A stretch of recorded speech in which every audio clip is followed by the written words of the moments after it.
Welcome, welcome, welcome. It has been an incredible week. I had the opportunity to go and volunteer for the Washington America pageant, and let me tell you how incredible the director is. Let me tell you how incredible the team at the Washington America program are, and the contestants, amazing. Some of you were on that stage, and I am so proud of all of you. Amazing, absolutely amazing. I look forward to working with some of you for next year and elevating who we are to a whole new level. Ladies, amazing. Okay, now that I'm done bragging on Washington America pageants, I wanted to say thank you to Kama and to her team and the contestants for allowing me to be a part of that. How incredible. How incredible. So here we are. And I want to ask you something, and I want you to actually sit with this before you answer. I want to know who you are when the crown is off. Not the title holder, local or state, or even national. Not the contestant, not the platform or the sash, or the system that you compete in, or the year that you had that led up to you being on stage. You, the actual woman, the woman who exists at 6 a.m. before anyone's even watching, the one who drives the carpool or takes the late shift or holds it together for everyone else, the one who looks in the mirror on a hard Tuesday and wonders if she's more than all the things she does for other people.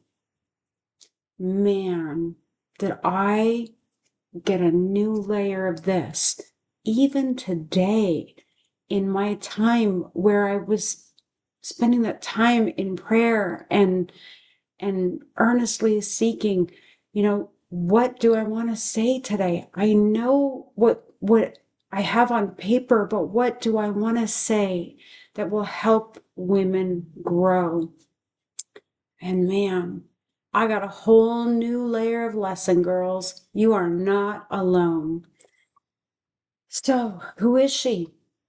If your answer started with your title or your job or a role you play in your life, if your first instinct was to describe yourself by what you've won or what you're competing for, or as a mom or as a wife or the job that you have, then this episode is for you. And I say that with every ounce of love and zero apology, because it is layer after layer that we peel off and then fill that cup. We have a problem in pageantry and in life, and it is so normalized that most of us don't even recognize it. We have taught women to define themselves by the external markers of their worth: the crown, the score, the placement, the title they hold or that they didn't get, the job that we do, the being a good parent. And I am so done with it. Welcome to the Pageant Launchpad. For those of you who don't know me, I'm Charlene Jones, and today we're going somewhere that most pageant content is too afraid to go. Today we're talking about identity, who you actually are beyond the crown, and why figuring out is going to be the most competitive thing that you will ever do. Stay with me on this. This one's going to change you. Here's the lie that we have been living, and it is so pervasive, so baked into our culture, not just pageant culture, all of it. And you might have to sit with it for a minute before it lands. The lie is this, that you are what you achieve. Your value lives in your output. Your worth is measured by your title, your career, your role, your body, your income, your marriage, your children's success, your community standing. If the achievement is there, you are enough. If it isn't, you aren't. That is what society has baked into us in every aspect of our lives. And we all know this is a lie. We say it's a lie. We post about it being a lie. And then we go back to tying our entire self-concept to whether we placed in the top 5. Let that land for a minute. I know it because I've done it. I did it even as lately as this week.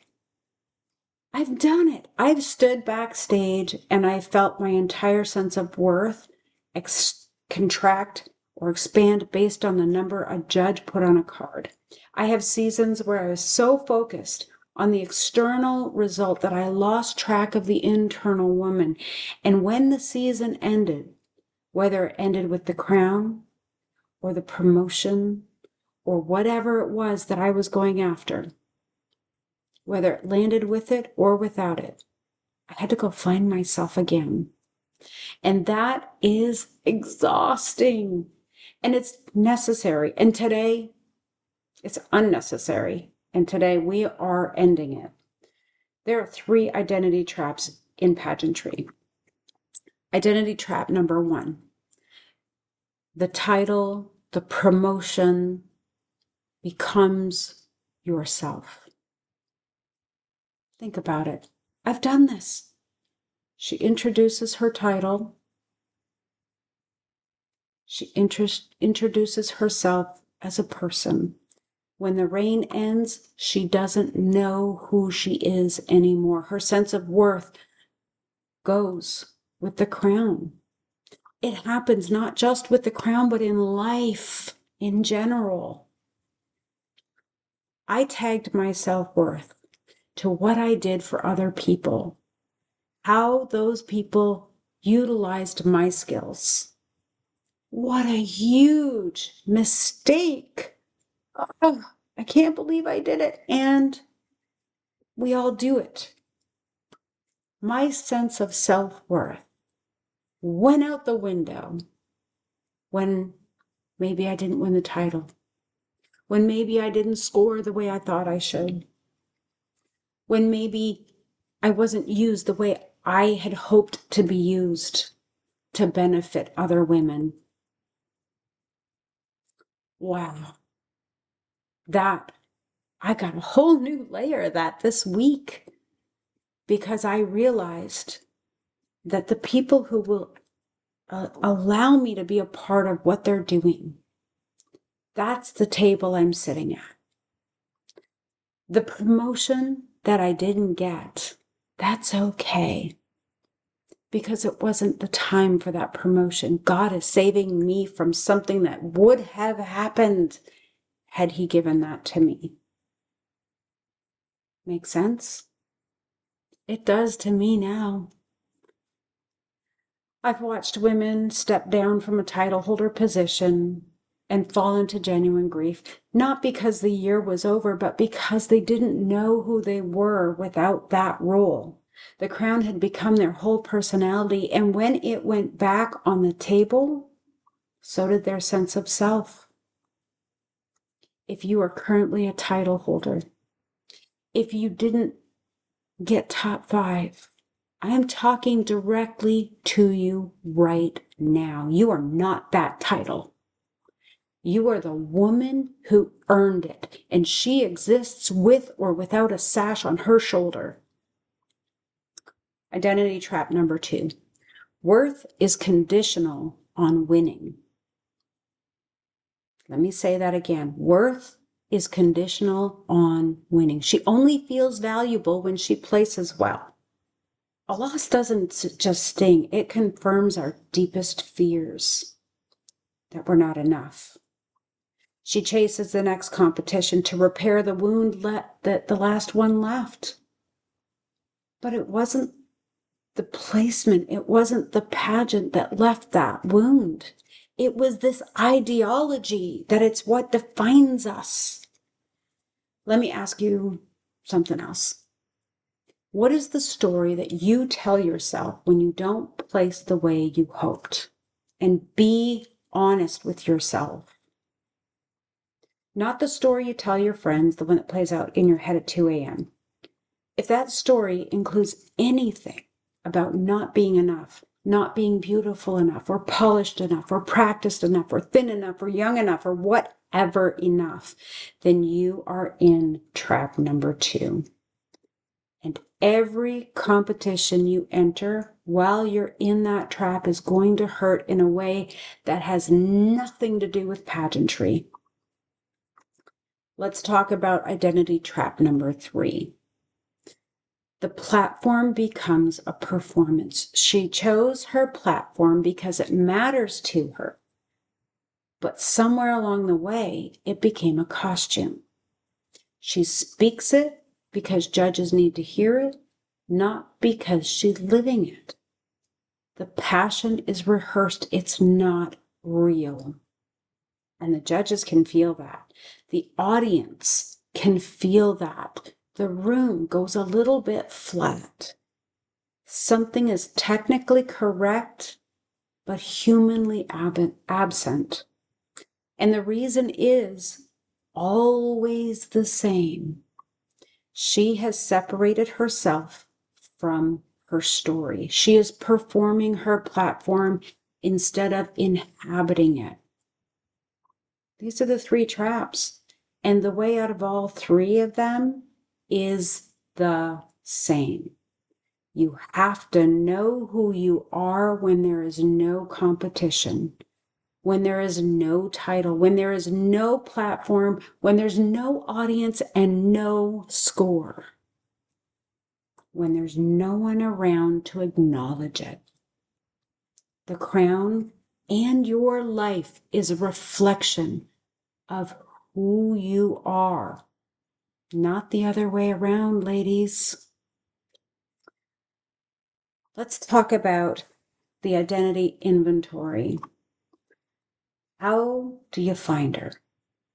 The real you, underneath the titles and the roles and the expectations. I want to give you a framework that I call the identity inventory, and it works in 3 layers. And I have to do this too, so you are not alone. We are walking forward together. Layer 1, strip the labels. Take out a piece of paper right now. And seriously, I'm going to pause so that you can grab something to write on and write at the very top, who am I without my titles? And pause this video. It'll be a video after it's done. Who are you without your titles? I have to do this too. I have to ask myself, who am I when I'm not a coach? Who am I when I'm not a wife? Who am I when I'm not a mom? Who am I when I'm not making my crafts and the things that I do? Who am I when I'm not a dog mom? What is left at the skeleton level of who I am? Write it down.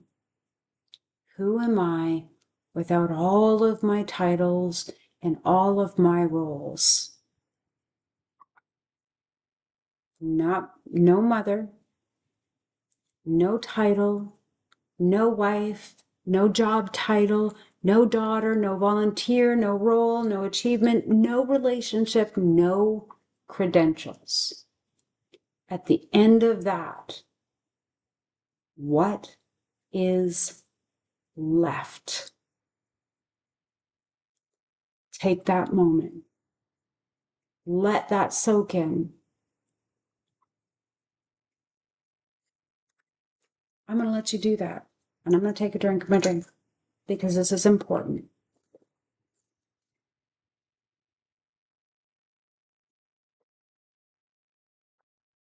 Who am I when there's nothing left but me?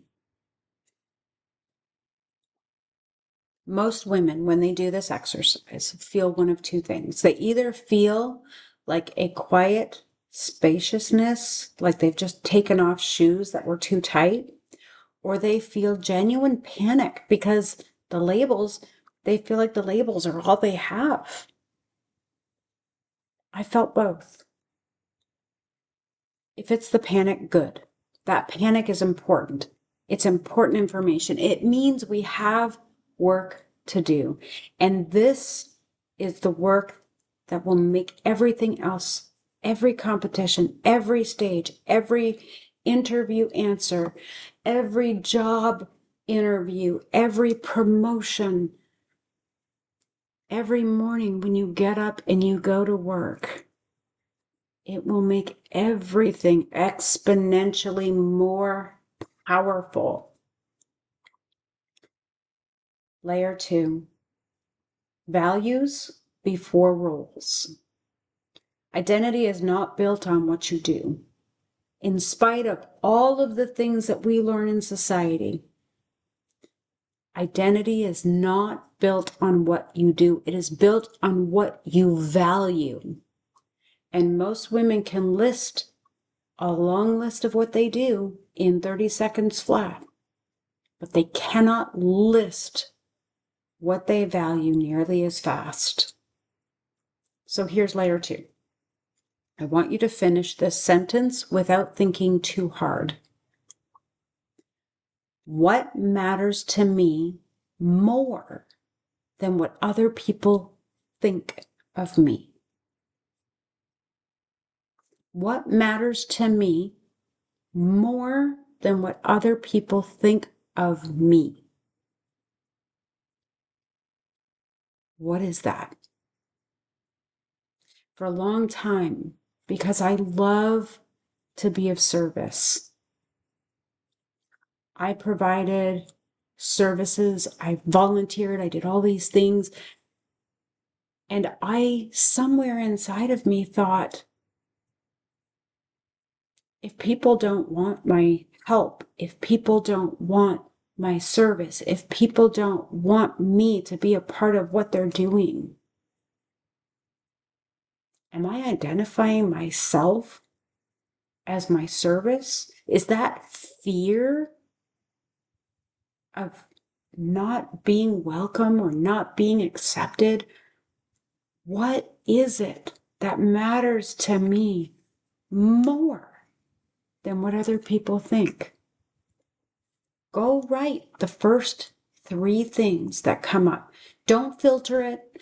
Don't edit it. Don't make them sound good. I want you to think raw, truthfully. Don't lie to yourself about it. Don't sugarcoat it.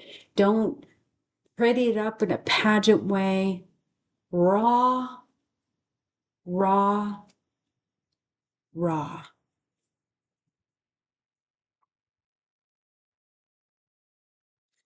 Those 3 things, that's the beginning of your real identity, not your performed identity, your actual identity, the one that stays consistent whether you win or lose, whether you have a title or you don't, whether you get the promotion or you don't, whether you get the pay raise or you don't, whether your year in pageantry or in business was glorious or it broke you.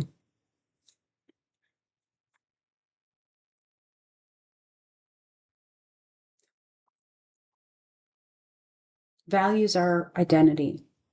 The rules are temporary. Your role as a mom, when they hit 18 and they go to school, it changes. Your role as a wife, yes, you serve your husband or your wife or whoever, but your husband doesn't need the service all the time. Your role as a job, your job might just change. Your role as a business owner, you are constantly developing your business. It's going to change, but your values do not generally change. That is who you are. That is who you need to be anchored in. Layer 3. The thread through this whole story, layer 3 is going to be the deepest one, and I want you to think about the 3 hardest things that you've ever been through in your whole life, not just your pageant life. 3 moments where you thought you wouldn't make it, where something was taken from you, or broke, or ended, or refused to become what you had hoped. That was me, even as early as this week. Think about those things. What was taken from you? What broke? Or what ended? Or what refused to become what you hoped for? That's the big one for me, because I believed for as much time as it would have taken to have a baby, that I was going to be a part of something incredible, and it never came to fruition, and it broke me. I realized that I had fallen into the traps, and that is not who I am. It's what I do, it's what I enjoy doing, but it is not who I am, and I won't accept it anymore. So tell me, write down where something was taken from you, where something broke or something ended, or where something refused to become what you had hoped for. Now look at who you were in each of those moments. Not what happened to you. Who you were. What did you do?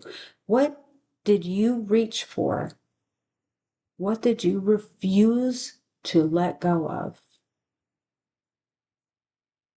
Because I promise you that if you look at those 3 moments honestly, there's a thread running through it all, every single one of them, and a quality that was present every single time. That something showed up even when you were at your lowest. Mine was resilience. Mine was strength, empowering myself and others. Again, a role that I do, but not who I am. I am resilient. I am strong. And I love who I am becoming, even through the knee-deep poop that you have to walk through to get there. That thread, that's your identity. I fought through child abuse. I fought through cancer. I fought through rejection. That's who I am. I am that strong, resilient fighter that always comes back. I am tenacious. Love that word, tenacious. That, whatever that thread is for you, that is exactly the woman who you are. And she has been there the entire time. The pageant stage just gives you a microphone for her. If you didn't find yourself in pageantry, you found proof of who you already were. Make sense? Let's talk about life beyond the stage. Real life. because I know who watches this channel. And it's not just women preparing for a competition. It's women who are also trying to keep a career alive or grow it or explode in it. Women who are raising children, sometimes alone, who are supporting a spouse through a deployment or through an illness, who are rebuilding after a divorce or a loss or a health crisis that rearranged everything they thought they knew about their life. Pageantry doesn't exist in a vacuum. It exists in the middle of all of that. And for the woman who is managing a full life and a competition season at the same time, identity clarity is not a luxury. It is a survival skill. Let's talk about the working woman who competes. I hear it all the time. Oh, I don't have time for a pageant. I don't have time for more stuff. I hear it all the time. My career is too demanding. My boss doesn't understand. I can't take time off. My friends don't think it's cool. And sometimes that's true. Logistics are real, and I respect that. But sometimes what I'm hearing underneath that is I'm afraid that if I show up as the woman who competes, the woman who has ambitions beyond her job description, the woman who wants to be seen on a stage, then I will be taken less seriously and I will be too much. So she splits herself. The work Charlene, the pageant Charlene, the mom Charlene, and she spends her entire life switching between costumes instead of being herself. Here's what identity clarity does for the working woman. It ends code switching. When you know who you are at your core, you don't have to perform different versions of yourself in different rooms.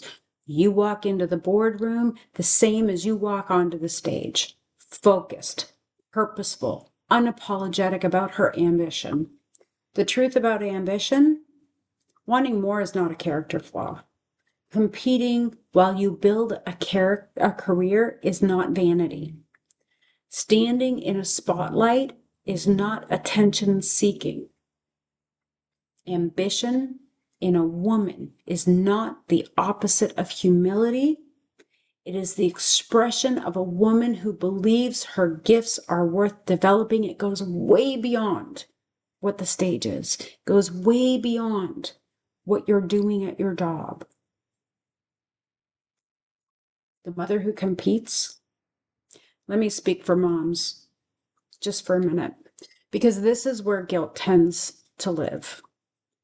The guilt that says I should be home, I should be present, I should not be spending money on entry fees and gowns when that money could go somewhere else. I have done this. Oh my gosh, I have done this. I should not be teaching my children that I matter as an individual, separate from being their mother. That last one, let's take a minute on that one. What are you teaching your children when you compete? You're teaching them that women have interior lives, that your mother is a full human being with gifts and desires and a story that belongs to her. That ambition is not something you set down when you become a parent. You are teaching your daughter what it looks like to pursue something that scares you. You're teaching your son what kind of woman he should respect. You're showing them both that service and self-development are not opposites. The mother who competes is not failing her children. She's showing them something they will carry for the rest of their lives. The military spouse, the caregiver, the woman holding everyone else together.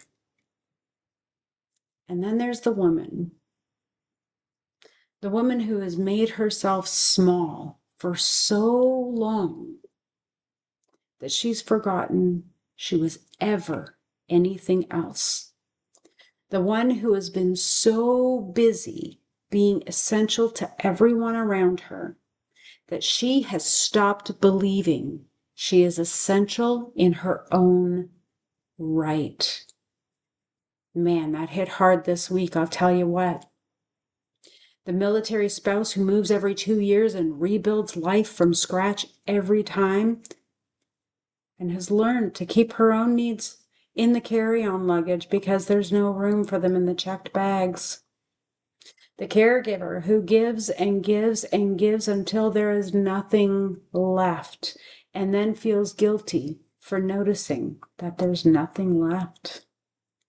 I see you, and I want to say something to you directly. Your service to others is beautiful. It really is. But service is not the same as self-erasure. You are allowed to be a full person. You are allowed to have a name that isn't mom or honey or ma'am.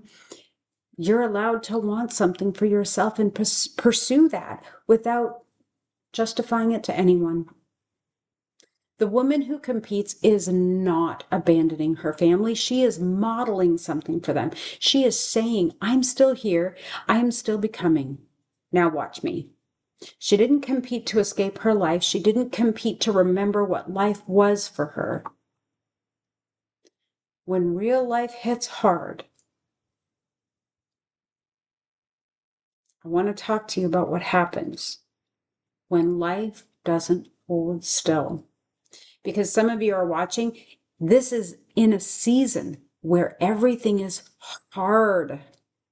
The competition is the easy part. The hard part is what is happening at home, in your body, in your finances, in your relationships, in the quiet spaces of your mind at 3 o'clock in the morning. Some of you have had a year that broke things you didn't know could be broken, a marriage that ended, a career that collapsed, a diagnosis that changed the timeline, a loss that rearranged everything, a version of yourself that you had to bury because she couldn't survive what that year had asked of her. And you're here watching this, preparing, competing for whatever part of your life that you are rebuilding. So that's not denial. That's not distraction. That is one of the most profound things a human being can do. Choose to keep becoming when everything in your circumstances is saying, stop. The rebuilt woman and her identity question. Here's what happens to an identity in a season of loss. The things that were anchoring your sense of self, the relationship, the job, the health, the plan, they all get removed. And suddenly the question, who am I, stops being philosophical. I can't speak today, and becomes more urgent. And the woman who navigates that season with the most grace, and I have watched many of them, are the ones who had built their identity on something that couldn't be taken. Not in a role, not in some achievement, not in a relationship, something interior, something that was true about them before any of that stuff existed. Those values we talked about in layer 2, those are what survive a hard year. The thread through your story that you found in layer 3, that's what holds when everything else gives way. The woman who knows who she is does not have to rebuild her identity when she rebuilds her life. She takes it with her into whatever comes next. For the returning title holder who had a hard-earned year, I want to speak to you specifically.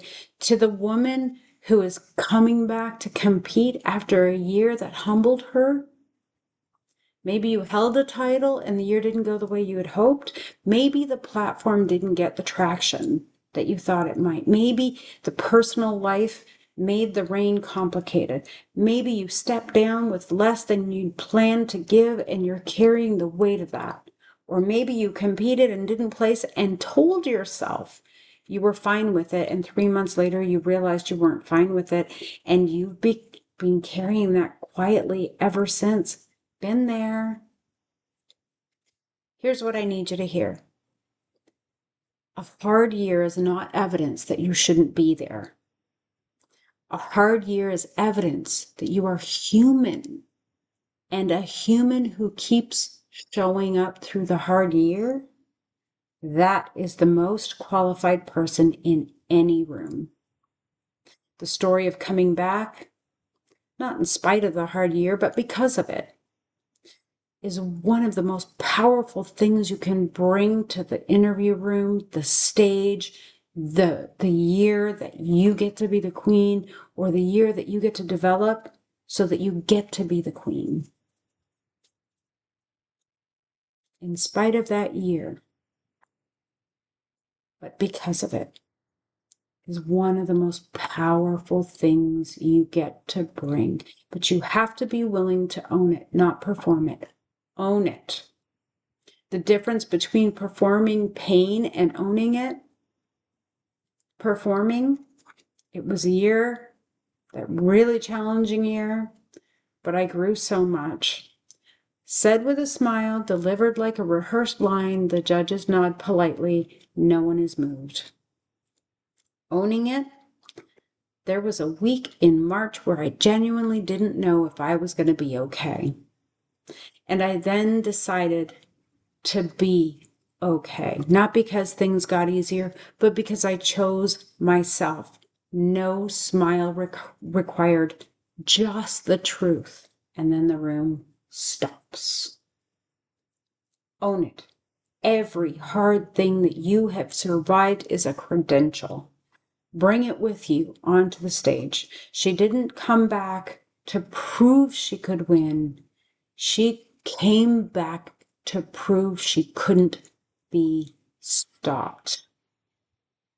The rebuilt woman, I want to paint you a picture of a woman. She's not defined by her title, but she earns titles because of who she is. She's not defined by her career because she excels in it, but because her values are non-negotiable. She is not defined by her family roles, but she shows up for the people she loves with her whole self because she has a whole self to give. She's been through things, real things, hard things, things that didn't get resolved neatly or quickly, things she carried alone when she shouldn't have had to, things she would not wish on anyone and would not trade for anything because of what they built in her. She walks into rooms differently than she used to, not because she got more confident, though she did, not because she got more polished, though she did, but because she stopped needing the room to confirm something she already knows. She knows who she is. And when you know who you are, the stage stops being a place where you go to find out if you're enough. It becomes the place where you go to give what only you have.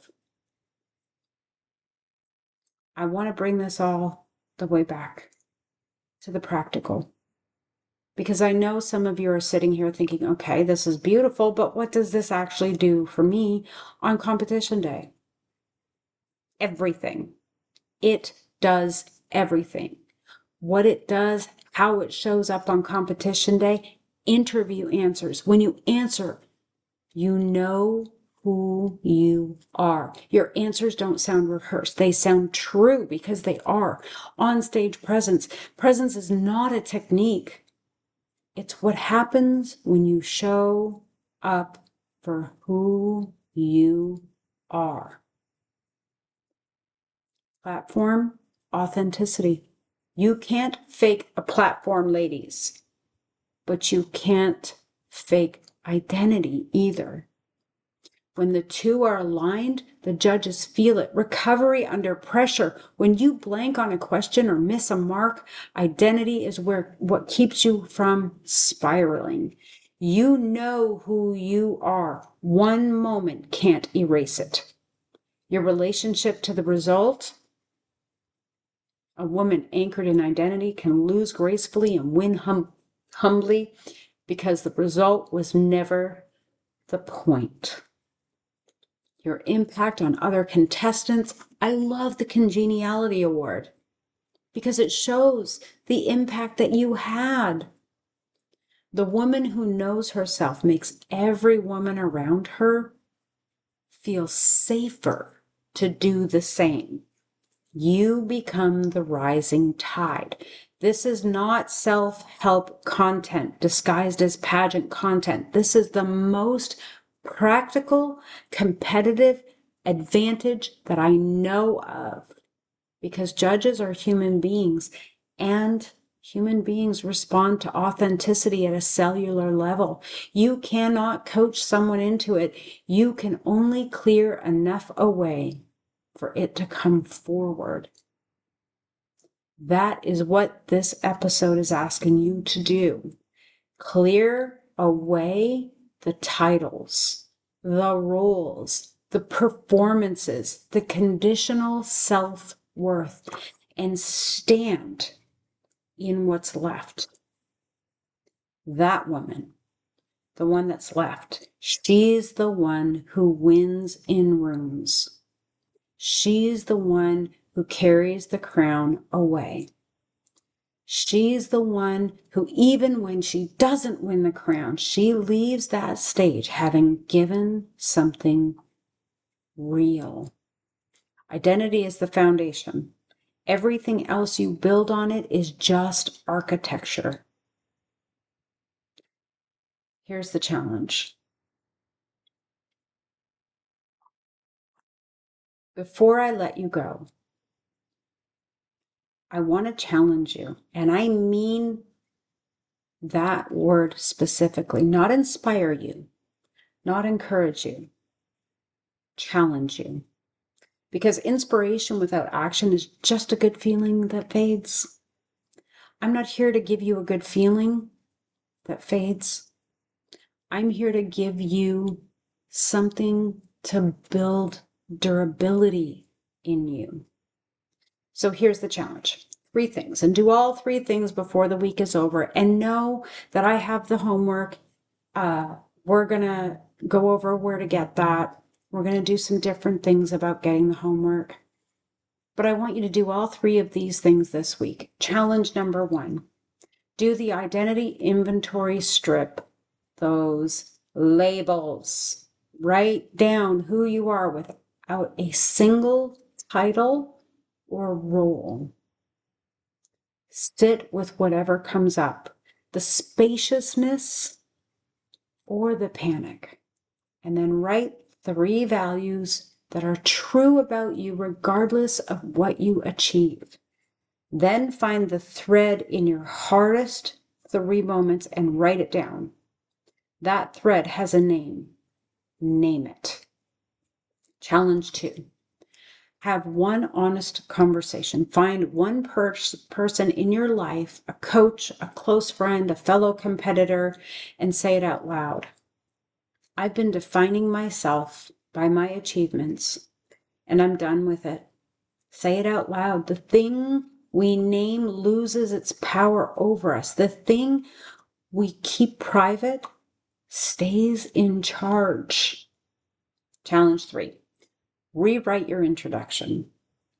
Rewrite how you introduce yourself. Write it down and then rewrite it without a single title. It's going to take some time. Lead with the value. Lead with a truth. Lead with the thread. That is your real introduction. Practice it until it feels more natural than the old one.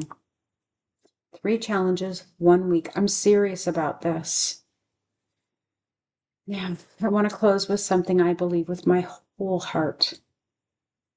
The woman who follows this channel, the woman who gets up early and goes to bed late and carries more than she lets anyone else see, she is not looking for permission to be great. She doesn't even know she already has it. She's looking for someone to remind her that she already is. And I am here to do that for you right here, right now. You have permission.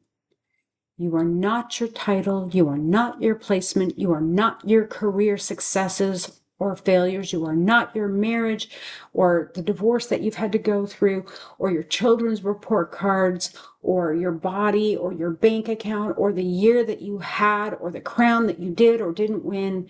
You are the woman who kept going. The woman who chose to become again and again and again and again in every single season. The bright ones and the brutal ones. The woman who showed up when she had every reason not to. The woman who carries her platform because she has lived it, not just studied it. And that might transform your platform just a little bit. She is the most powerful thing in any room she enters, and she does not need a crown to prove it. The crown is just the world finally catching up to what she already knew about herself. You are not the crown. You are the woman who earned it. Now, go act like it.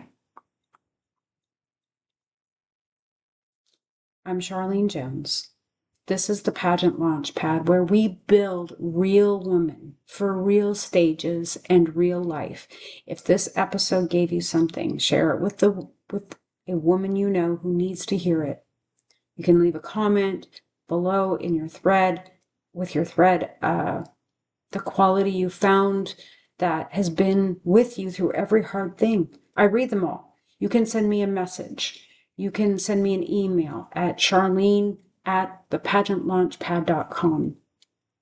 I am also going to start a private group for the ladies who do participate and who are subscribed and who do the homework.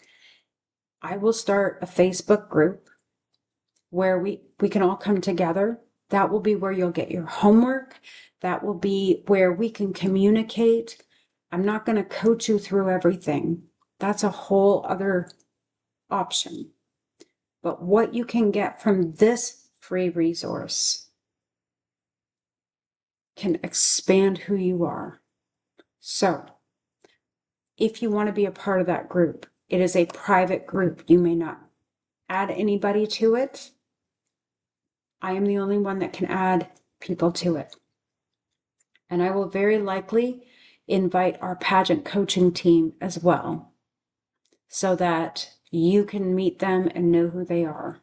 And that will be Naoma and Lori. They are the only other two coaches that are part of the Pageant Launchpad. Full stop. So, if you want the invitation, send me a message and I will invite you in. This is where you'll get your homework. You can post about it. You can see what others are posting about when their growth. And maybe you create a sisterhood in this. Maybe you realize you're not the only one going through it. Maybe you realize that there is strength in coming together in that group and being empowered in that group. So send me a message, send me an email that you want to be part of the group, and I will invite you. I think you have to be on my friends list for me to invite you, but I am happy to do that. And you can leave a comment. You can send me an email. Subscribe. And until we get back together again, know your worth, own your story, and remember service before spotlight. I'll see you guys in the next one.